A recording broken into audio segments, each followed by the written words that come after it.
All right, Zilker Heavenly Daze. It's a hazy IPA. They're not too far from where I'm at.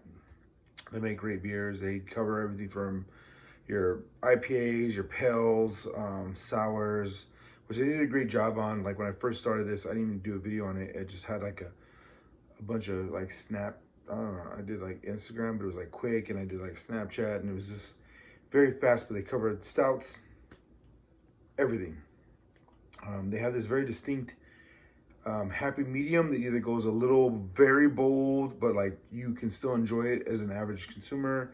And then they have a couple that are just for people who know what they're talking about. But they have variety, so you can't be left untouched. So they're very great. I've enjoyed them overall. They cover all their bases, and then they go a little upscale. They really push their boundaries, but they like to have this nice sweet spot, which is never ever overabundant, overpowerful. It's weird. I can't really pin it down as best I can describe it. It just like I imagine they're gonna push a couple things, but right now is like they know what they want, what they desire, and they're really doing a good job at it. So where they're at, they have Spicy Boys, which is a fried chicken Korean style joint, but they're not able to do all the spicy stuff that I wish I would have went sooner and had, but overall delicious. So good compliment. The brewery closes before the chicken, so if you do go check it out, make sure you know what time you're going so you can get your food, your beer, have a good time, eat, and then go, or have beers to go. Either way. So here's our Heavenly Days. I did a couple of their other ones. All their IPAs are just very well balanced, is the best way I can describe it. You're going to either get the right amount of bitterness, the right amount of fruitiness. Let's see, get a little of the, because it is a haze, and that can vary. So yeah, it's definitely a little cloudy, looking a little gorgeous. It's like a sour jackfruit. Basically, jackfruit is a very distinct prickly fruit. It's not too overwhelming.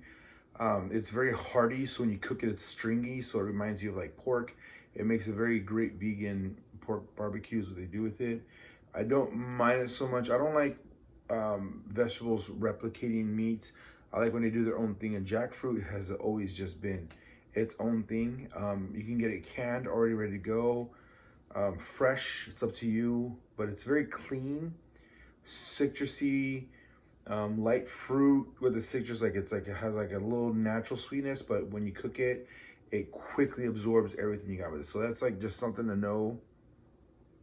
So that's the best way that gets away from pineapple, because it's like pineapple but less sweet and more hearty. Like you're gonna get fibrous material, which is perfectly fine.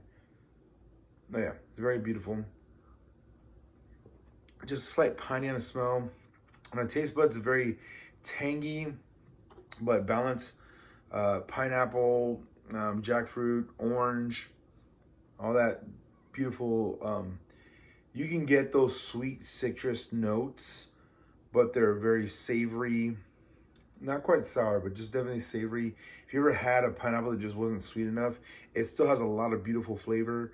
It's just not like super appealing, like, because you wanted that sweet pineapple, you know? So I wouldn't hate it, but as far as a hop person, you're not gonna get that super green, piney hoppiness, but you're gonna get enough of that fruit that you're gonna enjoy the bitters of the hops, and it's gonna be balanced. So anyone learning their taste buds, this is a good, helpful one. Anyone that knows their taste buds, they're probably gonna want something a little more distinct, a little more intense. But overall, this is a beautiful hazy. Yeah, definitely touches in the savory, bitter, fruit, citrusy, little green, piney, just very minimal, not much. Because in the long run, honestly, all the hops have that little natural greenness to them because it's a green plant, but it counts as a flower, and their oils are just very lush. And the body itself, when they throw the whole thing in there, you got the beautiful bitterness from the hops green, because the green part is for the photosynthesis. But when you take it and dry it and you trap it and you put it in the beer, there's going to be a little piney, a little grassy. Some do less well in fruity notes, so you get an abundance of that, which is another beautiful flavor profile. This one is still right in that little fruity, not sweet, but definitely fruity, savory, citrusy area. There you go. Zilker, beautiful job. This is definitely an everyday one for me. It's perfectly balanced. It's like a liquid jackfruit and pineapple. I just want to have it every day. Amazing. So there you go. Salud.